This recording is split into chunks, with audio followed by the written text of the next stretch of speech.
57. Welcome, everybody. This is the Animateducated Ambassador Good Time Ear Tango Radio Hour. And today we have a very special guest, Gary K. Wolf, the author of Who Censored Roger Rabbit, that suddenly became, Who Framed Roger Rabbit as a feature film. And you're in Boston, right, Gary? I am in Boston. Yes, I am. Okay, so you started out as a kid in Earlville, Illinois. Yeah. I believe if you look on a map, you will find that Earlville is the exact center of the universe. Yeah. At least it was when I was living there. Yeah. Yeah, it's a small town in Illinois, and 1,400 people Wow. when I was living there, and I think it's now lost to 2, so it's like 1,398. My father ran the pool hall there, and my mother didn't run. She worked in the high school and grade school cafeteria. Mm-hmm. Oh, okay. So you grew up there, and did you get into art or drawing or writing as a small kid, or was that? Well, yeah, I did. I'm not an artist. I'm a writer. Mm-hmm. And when I was in the second or third grade, this kind of combines both writing and art. But my teacher gave us a picture to color. It was a coloring exercise, and the whole point of the exercise was to stay inside the lines. That was all you had to do. Mm-hmm. Stay inside the lines. And Right. I mean, there was nobody better at staying inside the lines than I was. So. This picture, I took a look at it. It was a typical farm scene. There was a farmhouse. There was a barn. There was a pasture with a cow. One cow in the middle of it. So I took the picture home and I colored the farmhouse yellow, which was the color that farms were around Illinois, which was a farm town basically. I colored the barn red, which of course farms were red, and I looked at that cow. And my mother had always told me that when people were all by themselves, and alone, that they got sad and lonely and they got blue. Mm-hmm. And I looked at that poor, sad, lonely cow all alone out there in the middle of the field. I colored that cow blue. Mm-hmm. I handed the paper in the next day, and the day after that, the teacher passed them all back to everybody except me. She did not pass mine back. And she said, Gary, come up here to the front of the room. And she made me go up to the front of the room, and she said, now turn around and face the class.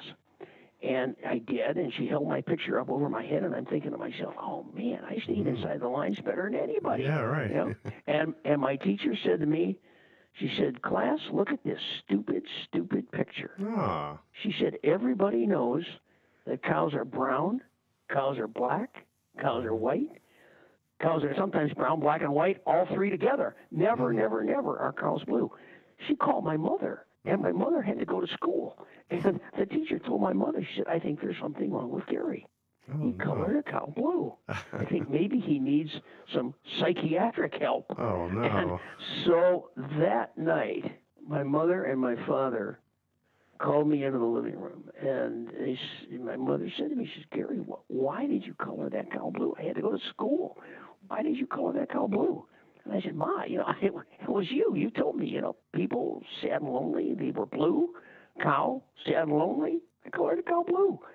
So she said, all right. She says, you go outside and you play for a while. Your dad and I are going to have to talk this over. Now, like I told you, these were not what we call today upscale, well-educated urban liberals. My dad dropped out of school in the third grade to go to work during the Depression. And my mother dropped out of school the eighth grade, and she had to go to work. They basically, my dad would read hard-boiled crime mysteries. My mother would read true love confession magazines. I didn't think this was going to have a very happy ending for me. So, about a half hour later, my mother called me back in, and she said, Gary, she said, your father and I talked about this, and we both decided that the next time you want to color a cow blue, you go ahead and color a cow blue. And I've gone on to color a whole lot of cows blue since then. I still have that picture. It's hanging over my desk. I'm actually looking at it right now. Oh, that's nice.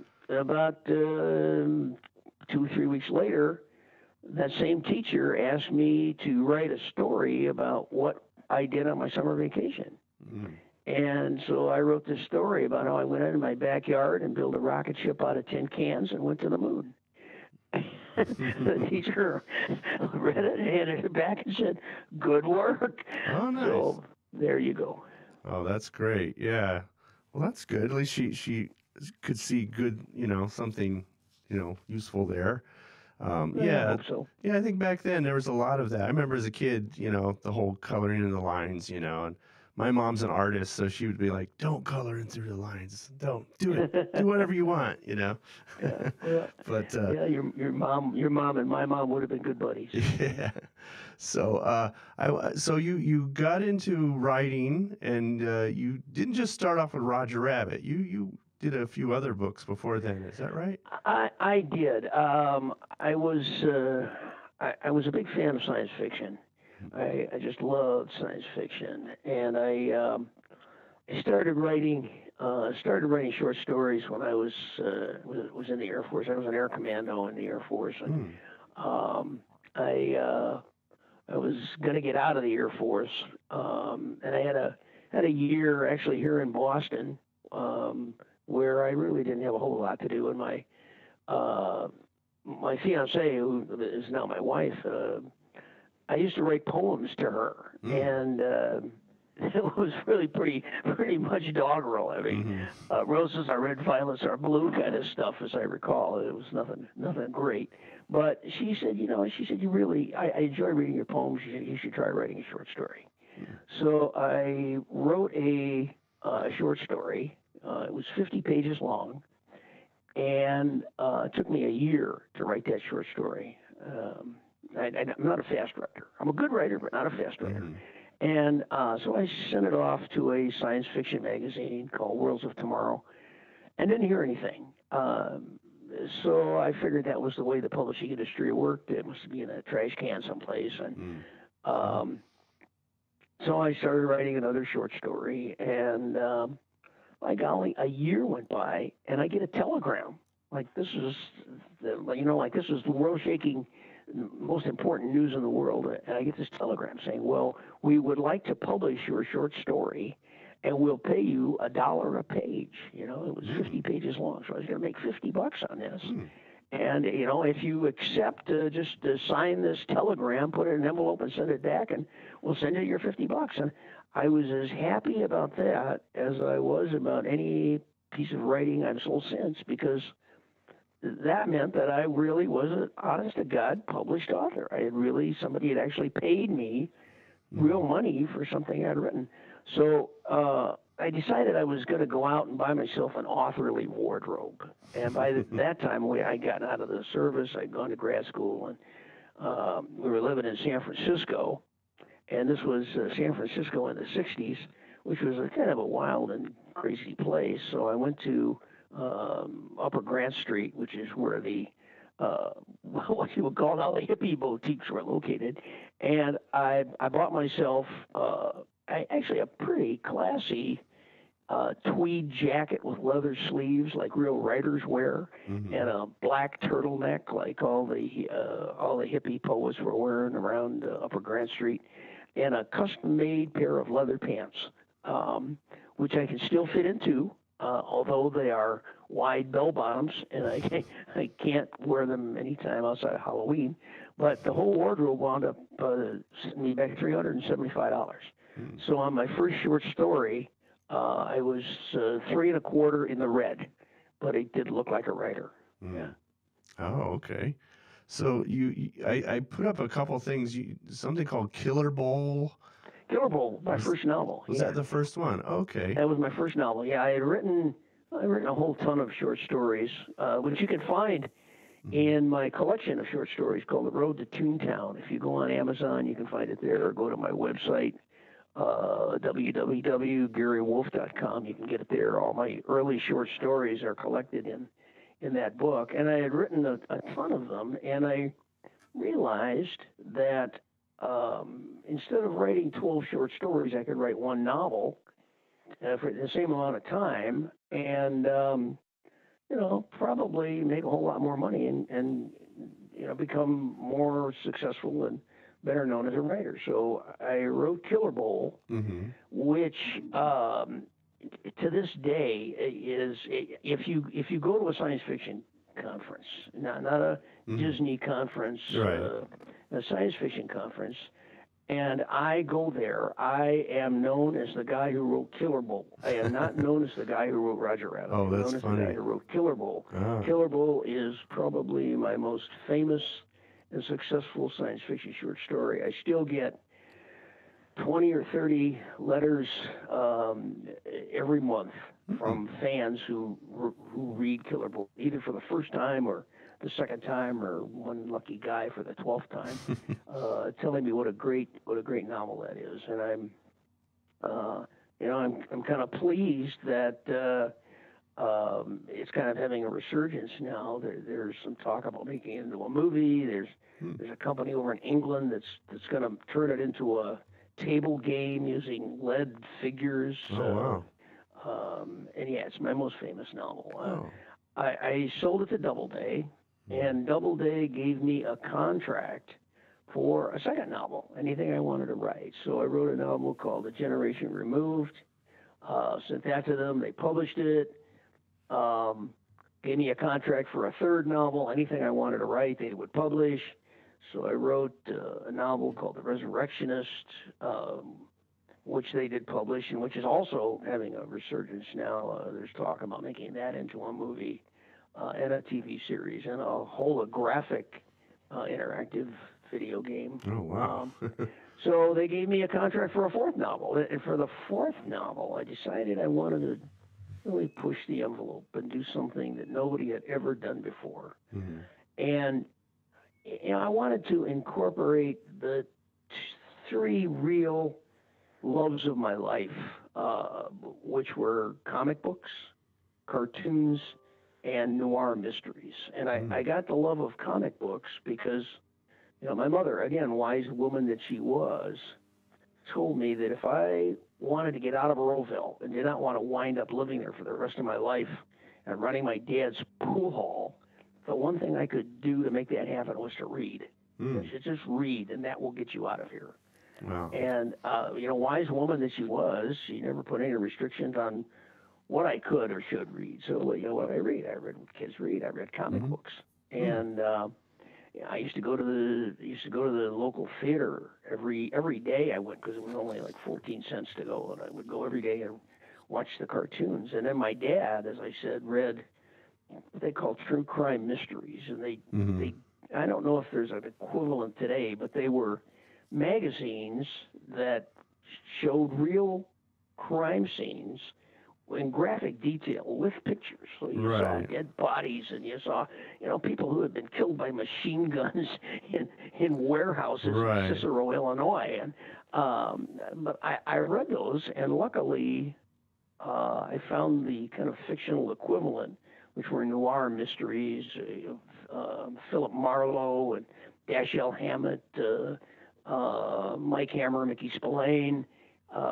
And I loved noir mysteries. So I was looking for something that I could use to incorporate those three things into a novel to kind of amuse myself. Because I basically write to amuse myself, and I'm kind of lucky that what amuses me also seems to amuse a whole lot of other people. So I was watching Saturday morning cartoons one Saturday morning, and became taken not with the cartoons themselves, which I thought were kind of simplistic, but the commercials, which were really well done and showed real kids talking to cartoon characters like Tony the Tiger and Snap, Crackle, and Pop, and the Trix Rabbit and Captain Crunch, and nobody seemed to think that was odd. And I said, wow, what a great idea it would be if I could create a world where cartoon characters are real. What kind of a world would that be? So I spent a year just researching cartoons and the conventions of cartoons and what happens in cartoons and comic strips that doesn't happen in real life and couldn't, and the whole physics of cartoonism. Right. And then came up with a mystery, invented my private eye, my hard-boiled private eye, Eddie Valiant. I named him after my father, Eddie, and did the novel. And of course, I had a contract with Doubleday.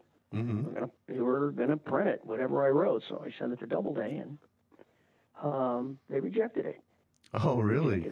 First reject I'd ever had in my career. I 50 short stories, 3 novels. First reject I'd ever had, and clearly the best thing I'd ever written. So I called my editor and I said, Sharon, why did you reject this? And she said, well, she said, it's funny. It's just brilliant. I said, I've never read anything like this, but it's so unlike anything that's ever been written before by anybody that I had to send it to the marketing department. I couldn't just publish it. I had to send it to the marketing department. They were the ones who rejected it. So I called the marketing department, and I talked to the head of marketing. I said, Chuck, what? Why did you reject this? He said, oh, I love this book. He said, this was so creative. He said, but there's no category for this on the bookstore shelf. I can't sell it. It's not a regular novel. It's not a science fiction novel. It's not fantasy. It's not a children's book. There's no category for this. I can't sell it. So I said to him, Chuck, what would you do today if somebody brought you Gulliver's Travels, The Wizard of Oz, or Alice in Wonderland? What would you do with those? And he thought for a minute and said, I couldn't sell those either. So I went to my agent and I said, Bill, and my agent had a pretty good, easy time of it this far. All he did is, he had to do was send whatever I wrote to Doubleday and they'd print it and he'd get his 15%. And I said, Bill, what do I do here? If I can't publish this, I don't want to be a writer anymore. So he said, don't worry, we'll find some place for it. So he started sending it out to other publishers, other editors at other publishers, very often different editors at the same publisher, and it kept getting rejected, and always for the same reason. We can't sell this. Editors loved it. They'd send it to the marketing department. We can't sell this. And in the course of the process, it got rejected 110 times. There were 110 rejections for Roger Rabbit. My wife used to call me going to the mailbox every day the daily disappointments, because there would be 2 or sometimes 3, one day 5 rejects in the mailbox. And finally, the manuscript landed on the desk of a woman at St. Martin's Press, Rebecca Martin, and she had just published a major bestseller for them. And so the president of St. Martin's Press gave her a vanity project. He said, look, Rebecca, you can print anything you want. The next book you see that you really like, you can publish it, So my book came across her desk just at that time. And she said, this is it. This is the one I want to do. So she sent it to the president of the company and said, here's the book. I want to edit. And you said I could edit anything I wanted. This is it. So he said, fine, I'll read it tonight. So he read it, came back to her the next day and said, Rebecca, I told you you could print, publish anything you wanted, but you can't publish this because I can't sell it. So Rebecca stepped up to the plate and said, either publish it or I quit. And they published it, although in very small quantities. They published, I think, 5,000 copies, which is maybe next to nothing. And if I could do one thing over in my writing career, the one thing I would do over is I would go back in time, and I would buy all of those copies because they sold for, I think, $1.99. And now if you can find one on eBay, it's well north of $375. Wow. Yeah. Well, I've got I posted a book cover, which I don't know if this is an older version or a newer version, but it looks like you are on the cover of your own book. Is that? It is. That's it you. Is indeed. Okay, It is that's indeed. you. And the way that came about, they wanted an author's picture. They had, I can't remember what they were going to use for a cover. I can't. But they wanted an author's picture. So I said, I'll give you an author's picture. So I had a company called Kamar do me a rabbit in the style that I saw Roger. And Roger, in the book, the original book, was a brown rabbit. So they made the rabbit brown. And they made me this adorable rabbit. And I dressed him up in a trench coat. I was in a trench coat with a hat facing him. I was Eddie Valiant. I was smoking a cigarette, and this is way before Photoshop. So in order to get the smoke, I had to really have a cigarette in my hand. I don't smoke, so the hardest part of it was that the smoke kept blowing at my nose. So I took the picture. The picture was black and white. I took it I sent it to St. Martin's, and they said, "Oh, this is way too good for an author's picture. We're going to use this on the cover." Oh. So they hand tinted it to make it look like it's shot under neon. They put it on the cover of the book. And if you buy the book, and I recommend you do, buy it in quantity, buy it in bulk. Valentine's Day makes a perfect. Yeah, that's right around the corner. Sweeties. Yeah. They did a book club edition. Doubleday did a book club edition of it. And it went back to Doubleday, oddly enough, to do the book club edition, who'd rejected it in the first place. But they did a book club edition. And for the book club edition, they weren't allowed to use the same cover that St. Martin's had used on the original. So they did a new cover. They did a cartoon rabbit, which actually was pretty good.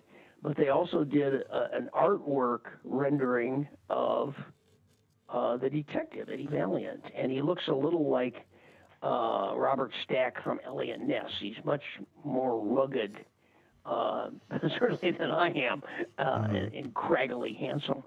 But they didn't change the sentence on the inside cover where it says the detective on the cover is portrayed by Mr. Wolf. And so whenever I'm at a conference or a science fiction convention or something like that, and somebody brings me one of those, they'll look at the cover and they'll look at me and they say, "That's not you. That's not you." So the way you know that is an authentic autograph in one of those books, if you happen to find one, I will always draw a beard on the picture of that guy because he doesn't have one. Okay, that's funny.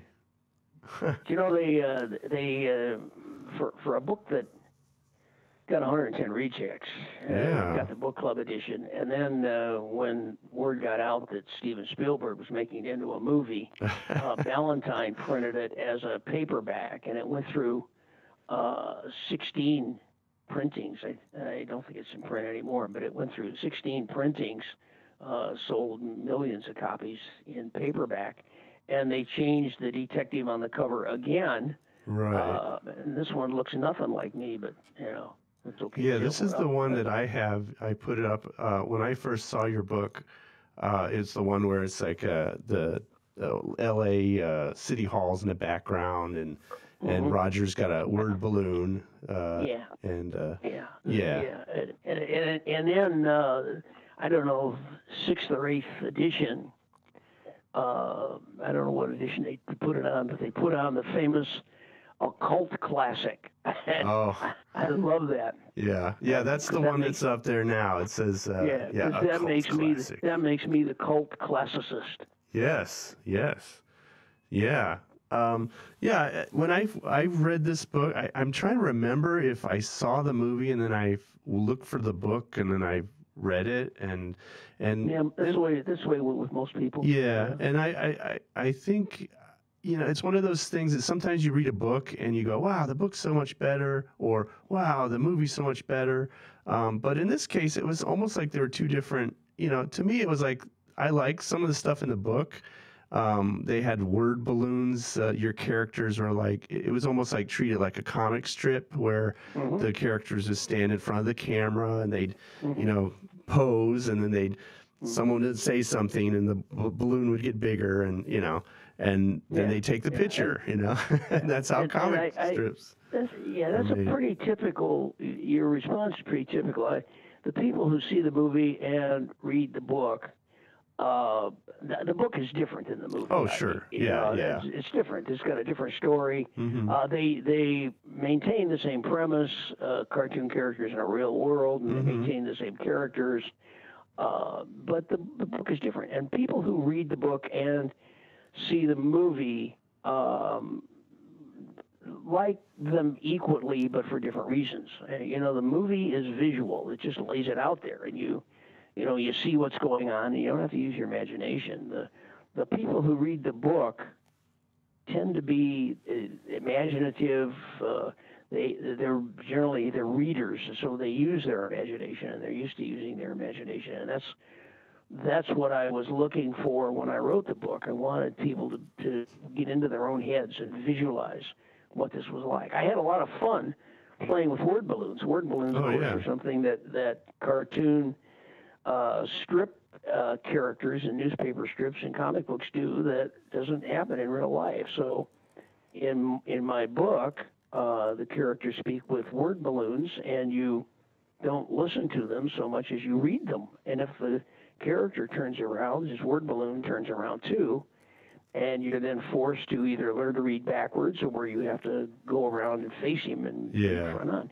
And if somebody gets shot with a cartoon gun, produces a bang balloon, and then you take the bang balloon, and they're very brittle, so you have to handle them carefully. But you take the bang balloon, and you can then compare it with a bang balloon from another gun and see if it's the same gun by the size and shape of the bang balloon. And if somebody plays a piano, a tuned piano, the notes come out, right, and they form a chain in the air, and people can grab that and cut them into 8x12 sheets, and that's where sheet music comes from. So I had a lot of fun playing with that. When they started making the movie, they wanted to use word balloons, and they tried. They tried early on. They tried, but it became obvious that this was not going to be practical. That you put up a word balloon and the action stops while the audience reads the word balloon. It basically made the movie into a silent movie with subtitles. So they couldn't do that. They did want to include one word balloon as an homage to me in my book. And so in a scene of Marvin Acme's funeral, where he is being carried in a coffin, and it's being carried by Clarabelle the Clown and all kinds of and Goofy and all kinds of cartoon characters. And as they're carrying his coffin, they start laughing. And because that's the way the tunes show their grief, they started laughing, and pretty soon everybody was laughing, and it was totally inappropriate for everybody to be laughing at a funeral. Right. And then they passed by Crazy Cat, and Crazy Cat was a cartoon and newspaper character back in the 30s and early 40s. Right. And he never spoke in any of his cartoons or in any of his comic strips. And as they were going by Crazy Cat put up a word balloon that said sob. And the word balloon turned to tears and came down and got him all wet. And that was the homage to my word balloons. But after they had animated the scene, they had the whole scene done, and after they did the first cut of the movie, they decided they had to cut the movie because it ran about an hour and 50 minutes, and they didn't really know if this was going to be an adult movie or a children's movie. And if it was going to be a children's movie, the rule of thumb is you can't have a children's movie longer than an hour and 35 because they lose interest. So they decided they had to cut the movie that was closer to an hour and 35, so that in case it was going to be a children's movie and not an adult movie, they got their bases covered. So they cut that scene, and there went my homage. Oh well. I'm trying to remember that. Oh yeah, that was when he gets killed, and they don't even go to anything after that. No, they don't go to yeah. But One of the, to show you that there was another scene that got cut, and you can, if you know, you can kind of tell where it got cut because there was a scene where the weasels, where Jessica bops Eddie over the head with a hammer, and right. The weasels take him and they bring him into Toontown, and you get the feeling that Jessica is somehow involved with Judge Doom and the weasels, and then they put a bag over his head and they take him out of Toontown and they dump him on the streets, and when he takes the bag off and looks in a mirror, he's got a pig head on. He's got a cartoon pig head. They call that being pigged. So he is in his office. He goes into his shower and he washes off the pig head. And you can see the pig head going down the drain, all the paint going down the drain. And then he comes out of the shower and he's wearing only his necktie and no shirt. And at that point, Jessica walks in. Now, if you know that scene got cut, the scene of going into Toontown got cut, and they went directly to Eddie coming out of his bathroom wearing no shirt and a necktie. And when you know what was missing, you think, oh yeah, I can understand why he's wearing no shirt and a necktie. He was in the shower and washed the pig head off.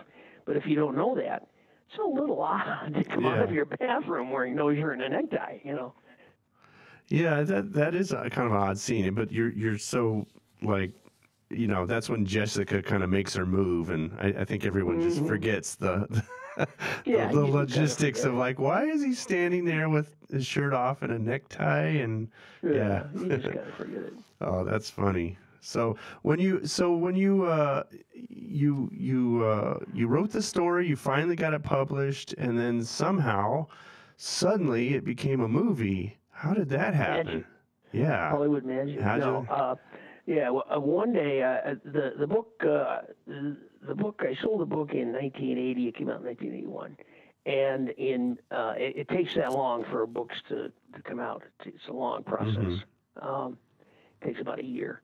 So I sold it in early 1980. In mid 1980, now the book hadn't come out yet.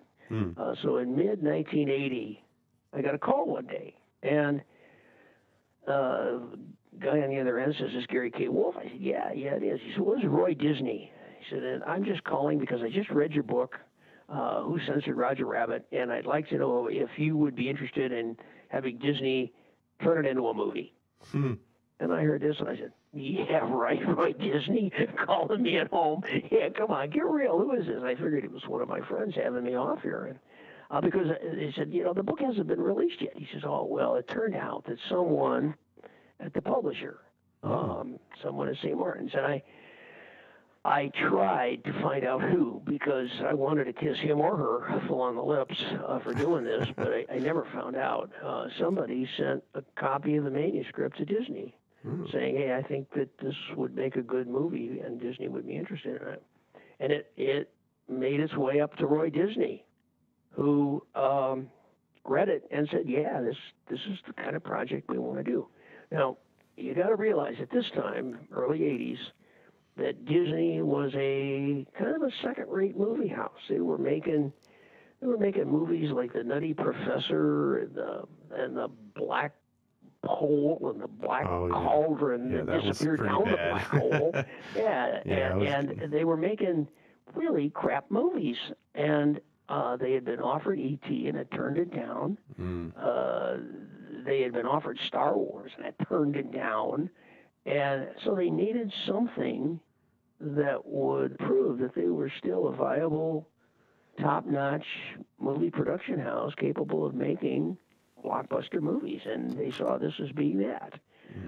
Plus, if you've ever been to Disneyland, you know that Disney makes a fair amount of money selling merchandise with characters on it. Raincoats and lunch buckets and sweatshirts and whatever you got. And their characters were getting a little stale. They had Mickey Mouse, but he was kind of the corporate spokesmouse now. He was wearing a tuxedo and tennis shoes. And, that's right. In the 80s, he was very, he had a gold watch and he had, sports coat. It wasn't innocent Mickey Mouse. He was yuppie Mickey Mouse. And they had Donald Duck, who they could steal merchandise, but nobody could understand what he said. So they needed new characters, and they saw Roger, Jessica, Baby Herman. They saw those as new characters they could use in their stable. So obviously they offered me more money for the rights to this than I'd made on everything I'd written put together, and I of course accepted. I said, absolutely, give it a shot. I did not in my heart of hearts, in my wildest imagination, ever think they'd be successful, because if you've read the book, the book is a fanciful flight of imagination, and I did not think that they could ever turn the book into a movie without sacrificing every bit of the creativity that I put in there. I didn't think that they could. I suspected they could make a movie of it, but I didn't suspect they could make a good movie of it. Mm-hmm. And they started trying in 1980.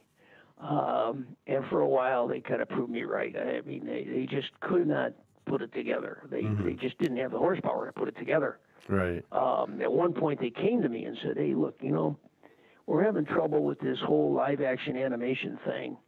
What would you say if we had the cartoon characters be costume characters, kind of like they are at Disney World and Disneyland? What do you think of that?"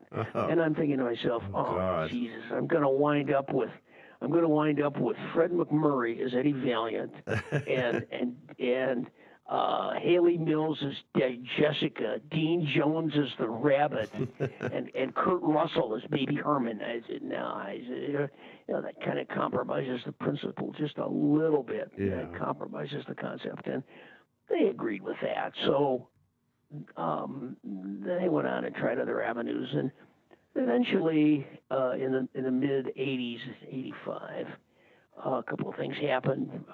Michael Eisner came in and took over Disney and brought a guy named Jeff Kassenberg with him, and Jeff and Michael had worked together at 20th Century doing a lot of stuff like Jaws and pretty big stuff. And they threw out all the projects they had going because that was what got the previous regime in trouble, but they kept Roger Rabbit. Michael said, "This is the one project we have to do. We have to do this." And he turned it over to Jeffrey. He said, "We have to do this, and we have to do it right." So Jeffrey and Michael did something that nobody at Disney had done before, which was to bring in an outside producer. And the guy they chose was a little-known guy named Steve Spielberg. And of course, once Steve Spielberg gets involved, things just start to happen. And to show you what a difference Steve Spielberg makes in Hollywood, in 1980 or 81, Roy Disney went to Warner Brothers and said, "We're making this live-action animated movie, and we would love to have Bugs Bunny do a cameo. He's going to come out, he's going to say, 'What's up, Doc?' and he's going to be off. He's going to be on screen for 20 seconds. And Warner Brothers look at him and they say, 'Get lost. There's no way is Bugs Bunny ever going to appear in a Walt Disney movie. It's never going to happen. Forget it.' So 5 years later, Steve Spielberg goes into Warner Brothers, makes the identical request, and walks out with everybody. He gets Bugs Bunny. Excuse me. He gets Bugs Bunny. Don't you want Wile E. Coyote and the Roadrunner? How about Yosemite Sam? Here, take them all. So the only thing that Warner Brothers required was Bugs Bunny being a superstar. He had a contract, and Bugs and Mickey as co-equal superstars have to be in every scene together. Right. You cannot have a scene with Mickey without having Bugs in it too. And they also have the same amount of words of dialogue. So you can watch the movie, time it, and count the words, and you will see that they are on screen for exactly the same amount of time, and they both have exactly the same number of words of dialogue. Wow. Yeah. Well, they want to keep them equal, I guess, Yep. That Yeah. was part of the deal. Cartoon superstars have agents, just like Oh yeah. Brad Pitt. You know. Yeah, exactly. Yeah, I worked in advertising, and we had some things that we had to deal with sometimes because we had to show, if we were selling a product with the cartoon character, we had to imply that no, you don't get the thing that he's holding or something. That's part of him, but the other thing is the prize. Mm-hmm. And we had to, we had like a time thing where they say, oh, you can only show that for 8 seconds in a 30-second commercial. Otherwise, it implies that the toy that the little characters are coming out of, you get the little characters with that toy. Yep, So that's yeah, right. so it's a little legal thing Yep. that's happening. But oh, by the way, you're talking about merchandise and everything, so I thought I would show you this. This is a couple things here. You probably have seen this before. Let me see if I can just. There we go. So I've got this, which is a Roger Rabbit doll here that's I'm showing on YouTube, and Yep. still got it. Now he's like 30 years old now, right? I mean, this is almost, yeah. There are a number of them. Yeah. They started making them the year before the movie came out.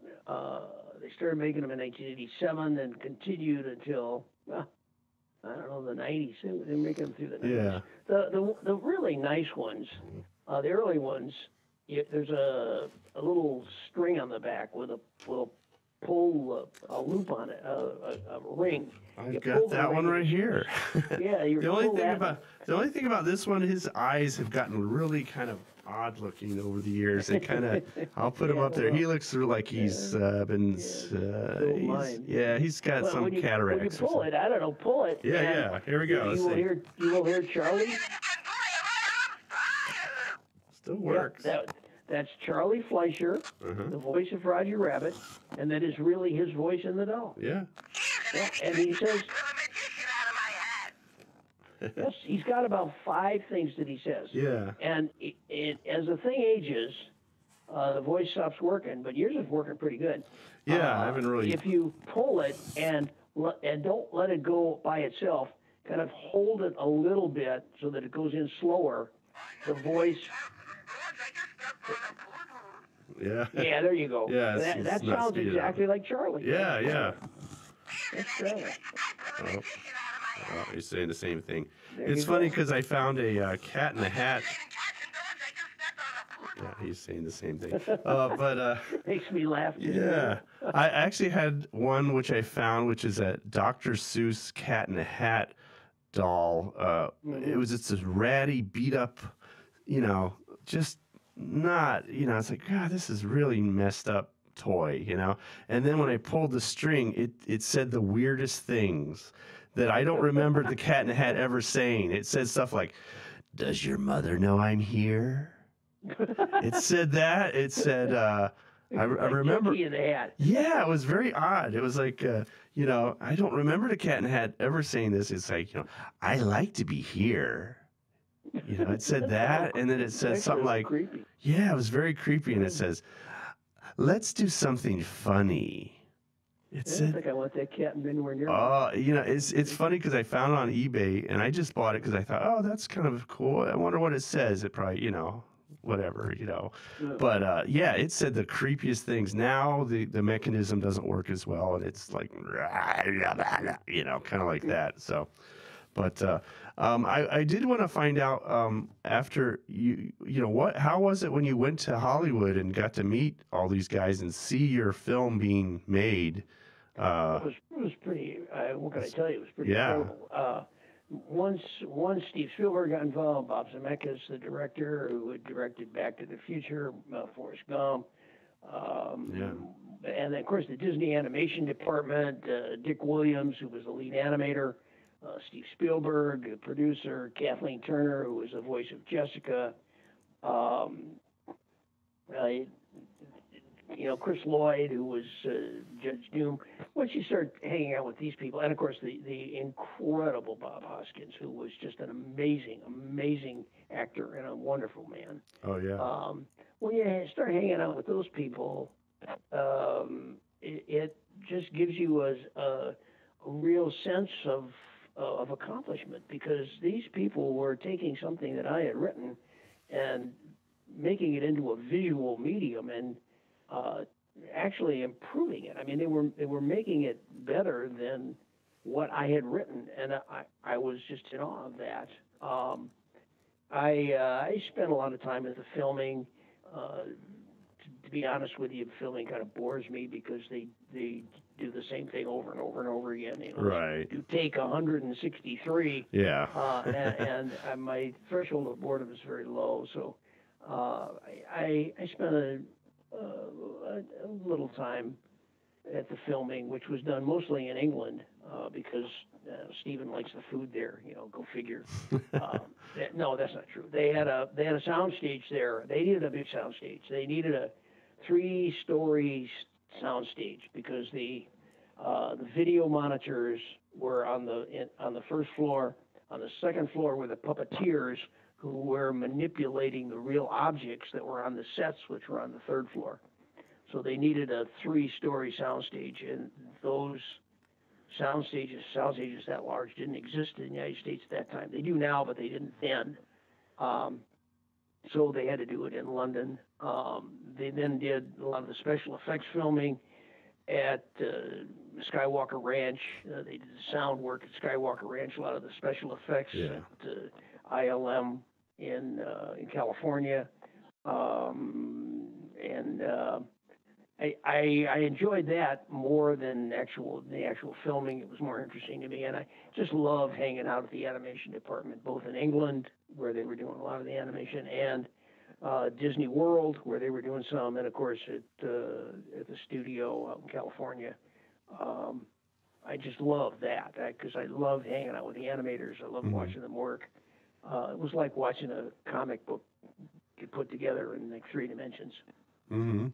Yeah, and you went to England for this, so I did, yeah, yeah. and I mean, Disney treated me right. They Mhm. put me up at the St. Regis Hotel, and he had a car and driver, and um, the car and driver was my car and driver, and I said Mhm. to the guy, I said, if I want a pizza, you want to give me a pizza? He said, sure, I'll get you a pizza. I said, hey, can you take me to Harrods? And he said, sure, I'll take you to Harrods. So we went to Oh, Harrods, my wife and I, and we got nice. out of our limo at the carriage entrance at Harrods, and I said to myself, if only all my high school buddies could be here right now to see me doing this. Right. Very, Or very happy guy. or that teacher that said, Or this that teacher. look at this Teacher dumb drawing here. It's like, yeah, yeah, well, look at yeah. that. Look at this. Wish she had been there. That's great. But all right. Well, yeah, this is great. So now this is like the 30th anniversary. Have they or did we miss it already or is it 30 No, it was last year. last So year? we're Okay. creeping up on 31. Yeah, heading Wow. towards Okay. 40. Yeah. That was amazing. I remember seeing it for the first time. I came out here for some other event, and somebody had passes to Roger Rabbit, and I had Mm-hmm. heard the name, and I was like, "What's that?" Oh yeah, and I got the worst seat in the plate. It was packed, as all the people that Yeah, worked on it and stuff were there, and yeah. I was like right up front, like the first row, looking straight up. And it didn't matter. It did not matter. I still got the Great, whole thing, and great perspective on Jessica. yeah. Yeah, it came out in 1988, and it was the highest grossing movie of 1988. Made I think $750 million, which was huge in those days.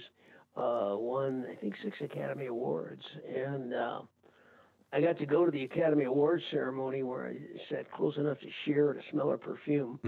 Um, and it was one of the high points of my life. I cannot underestimate how much of a thrill it was hmm that something I created has become a cultural icon. There are people. I went to China for 6 months and I lectured at universities on filmmaking and animation, and um, people in China know the movie. People in China know Jessica Rabbit. The name that they use for Jessica Rabbit in Chinese, which I used to be able to pronounce, but I can't, is actually Big Melons. That is what they call Jessica. Why was that? Why? I have no idea, and I didn't ask. But I've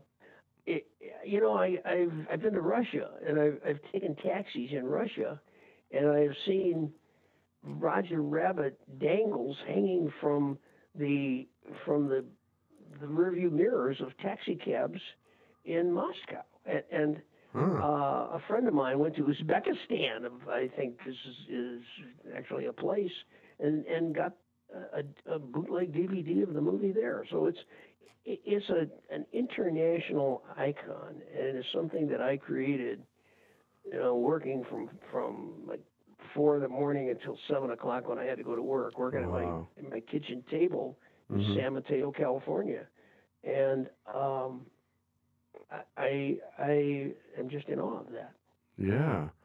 I mean, and also, I mean, to go through all that rejection and just, you didn't just call it quits. You just kept plugging it out there, and then eventually. Well, the interesting thing was when I wrote the sequel novel, Who Plugged Roger Rabbit, which is also available on my website or on Amazon. And actually, there's a third one, Who Whacked Roger Rabbit, which I think is as good as the first one. But when I did the sequel, my agent sent that one out, and actually had a bidding war. There were 12 publishers bidding to publish that one. All 12 of those publishers had rejected the first one once. 3 of them had rejected the first one twice, and one lucky devil had rejected the first one 3 times. So, Oh my gosh. Yeah, I've got the Who Whacked Roger Rabbit up on the thing, so everybody can see what that looks like. And I'm on the cover of that one too. I thought so. I was going to ask you about that next. So yeah, I'm on the cover of that one. I'm on the back cover of Who Plugged. If you look at the back cover, you'll see me with Roger sitting in Benny the Cab. I try to make it a tradition to be on the cover of all my books. Oh, that's great. Yeah, and I'm wearing the same hat. It's a Borsalino. Oh, okay. You've got the same hat on all 3 books? Mm-hmm. Oh, that's great. Yeah, I don't have the third one image of that one, but I've got the other 2, so you can see the before and after kind of the first one and then the last one, I believe. So. Well, maybe not the last one. There might be another one. That's good. Yeah, let's hope not. I don't know. Yeah. No, that's great. Never. So I guess you've been to Toontown in Disneyland or Disney World. I have. I was there for the opening. They had every major Hollywood star who was in town on that day there, and it's actually kind of surreal for me because it's like walking through my own imagination. I mean, they consulted with me when they built it, and there is not a right angle in the whole park, in that whole land.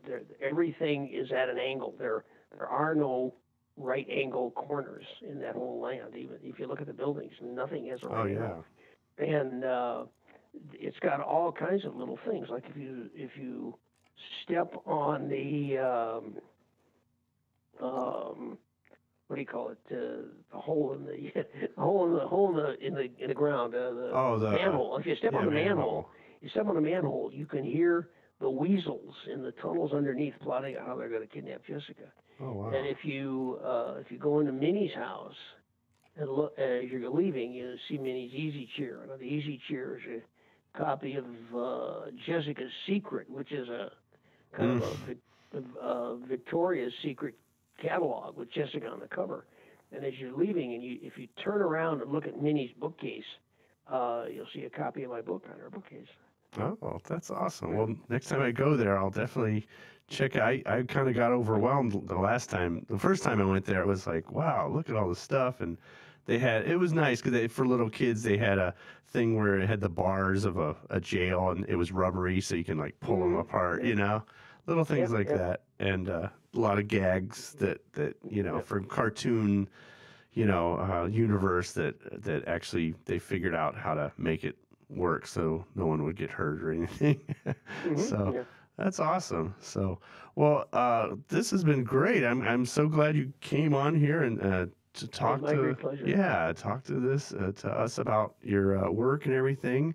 I'm glad anybody still remembers who I am. You know? Yeah. Well, they know your work. They've seen stuff. Now, I did want to find out. You do have another book here called that I all I could see is the latest one, or maybe this isn't the latest one, but it was called A Typical Day, which looked kind of Yeah. interesting. Yeah, Typical Day is science fiction. I still do my science fiction. I did Typical Day, which is all about a guy who gets up every morning and everybody in the world, you play a game and it takes you an hour. And you play the game and that takes you through your whole day in an hour. And then you go out and you live that day. And it's all controlled by a GameCube that you keep with you all the time. And it's all about a guy who loses his GameCube. And he thinks his life is going to get really worse, but instead it gets better. And then all of a sudden it gets way worse again. Interesting thing, they're actually making that one into a movie right now too. All my stuff is. Oh, nice.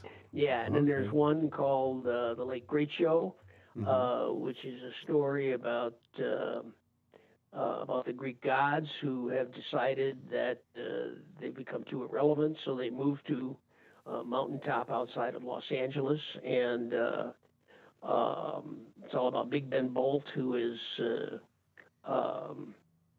Zeus, who has changed his name, and about his efforts to start an evening talk show to kind of get back some of his former glory.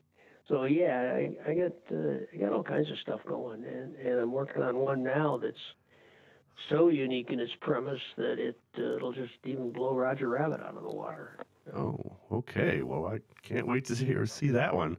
So, all right. Well, again, thank you again for coming on the Ambassador Good Time Ear Tango Radio Hour and talking to us today about My pleasure. Roger Rabbit and all that went into making that and other things. I'll send you an email about this and when it's going to be on. And it's already on YouTube right now, so you can listen to it there. And I'll probably edit it and put it back up. Make me sound a whole lot more intelligent. Oh, you sounded great. Right. I'm just going to cut me out, a lot of me. Right. Okay. Well, thanks again. Start recording. Stop recording. Okay, there. Are we off? I missed that. Stop streaming.